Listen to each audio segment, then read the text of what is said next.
안녕하세요. 당신의 마음밭에 기도의 씨앗을 함께 심고 싶은 내 마음속 씨앗, 저는 해나입니다.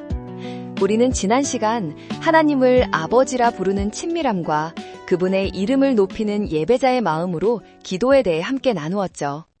기도의 대상과 기도의 중심을 바로 세우고 나니 이제 예수님은 우리의 시선을 한 단계 더 넓은 곳으로 이끌어주세요. 바로 나라가 임하시오며 라는 고백입니다.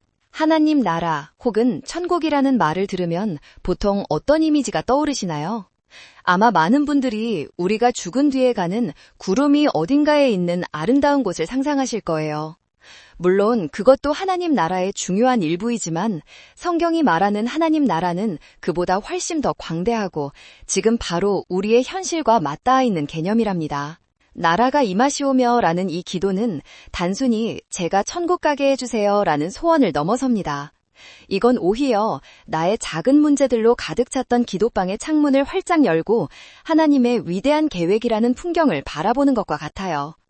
내 삶, 내 가정, 내 직장, 그리고 우리가 살아가는 이 세상에 폭력과 불의, 이기심과 미움이 다스리는 세상의 나라가 아니라 하나님의 공의와 사랑, 평화와 기쁨이 다스리는 하나님의 나라가 이루어지기를 간절히 소망하는 아주 적극적이고 선교적인 기도인 거죠.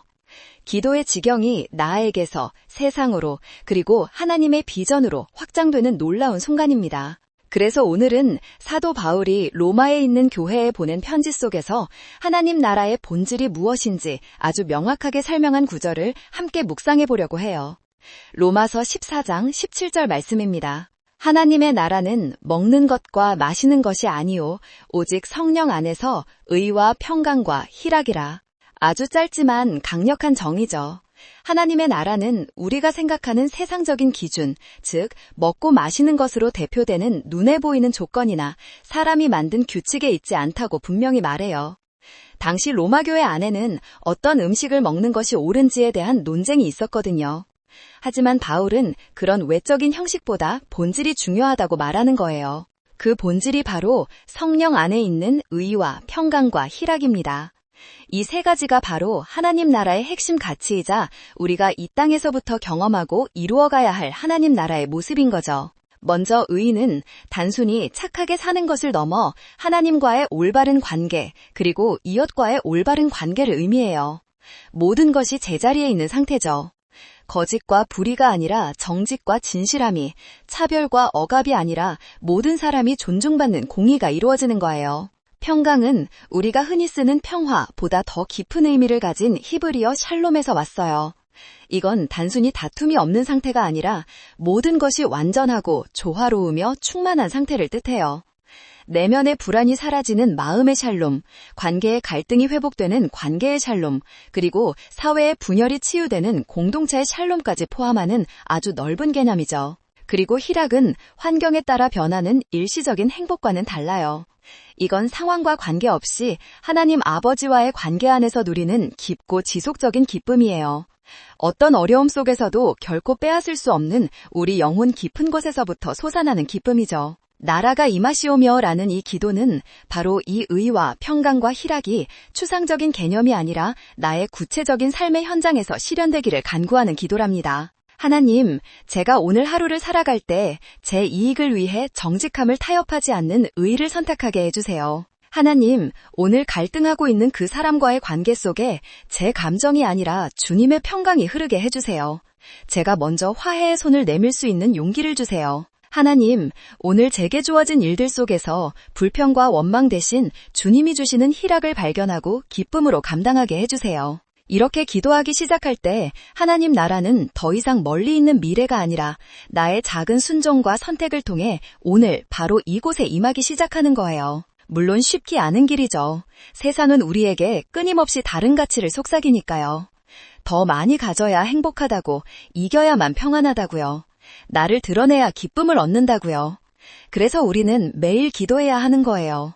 하나님, 세상 나라의 가치관에 휩쓸리지 않게 저를 붙잡아 주세요. 제 안에 하나님의 나라가 먼저 굳건히 세워지게 해주세요. 라고요. 잠시 눈을 감고 생각해 볼까요? 오늘 당신의 삶의 현장, 가정이나 직장 혹은 당신의 마음속에서 세상의 나라의 방식과 하나님 나라의 가치관이 부딪히는 지점은 어딘가요? 불의함에 눈 감고 싶은 유혹, 깨진 관계를 외면하고 싶은 마음, 기쁨을 잃어버린 무기력함. 그곳이 바로 오늘 하나님의 나라가 임하기를 기도해야 할 당신의 땅입니다. 그 땅에 하나님의 의와 평강과 희락이 스며들기를 함께 소망하며 나아가면 좋겠습니다. 이제 이 모든 묵상에 담아 함께 기도하겠습니다. 제가 먼저 기도하면 마음으로 따라오시거나 당신의 언어로 기도하셔도 좋습니다. 하늘에 계신 우리 아버지, 오늘도 주님의 이름을 부르며 나아갑니다. 주님, 저의 시선이 얼마나 좁았는지 고백합니다. 매일 제 눈앞의 문제와 저의 필요만을 구하기에 급급하여 이 땅을 향한 아버지의 위대한 꿈과 비전을 잊고 살았습니다. 하나님 나라를 그저 막연한 미래의 일로만 여기고 오늘 제가 서 있는 이 자리에서 주님의 통치가 이루어지기를 구하는 데에는 인색했습니다. 용서하여 주옵소서. 아버지, 이 시간 간절히 소망하며 기도합니다. 제 마음 안에, 우리 가정 안에, 제가 일하는 일터와 우리가 살아가는 이 사회 위에 하나님의 나라가 임하게 하여 주옵소서. 저의 말과 행동, 저의 모든 선택 속에서 세상의 방식이 아니라 하나님의 의가 드러나게 하옵소서. 분열과 다툼이 있는 곳에 저를 사용하여 주셔서 주님의 평강을 심게 하옵소서. 팍팍한 현실 속에서도 하늘의 희락을 잃지 않고 만나는 모든 이에게 그 기쁨을 전하는 통로로 저를 사용하여 주옵소서. 오늘 제가 밟는 모든 땅이 하나님의 통치를 경험하는 거룩한 땅이 되기를 소망합니다. 우리의 기도를 들으시고 가장 좋은 길로 인도하시는 예수님의 이름으로 기도드립니다. 아멘. 오늘 함께한 기도의 씨앗이 당신의 삶에서 아름다운 열매 맺기를 소망합니다. 다음 트랙에서는 하나님의 나라가 어떻게 이 땅에 이루어지는지, 뜻이 하늘에서 이루어진 것 같이 땅에서도 이루어지이다라는 순종의 고백에 담긴 의미를 함께 나누겠습니다. 함께 해주셔서 감사합니다.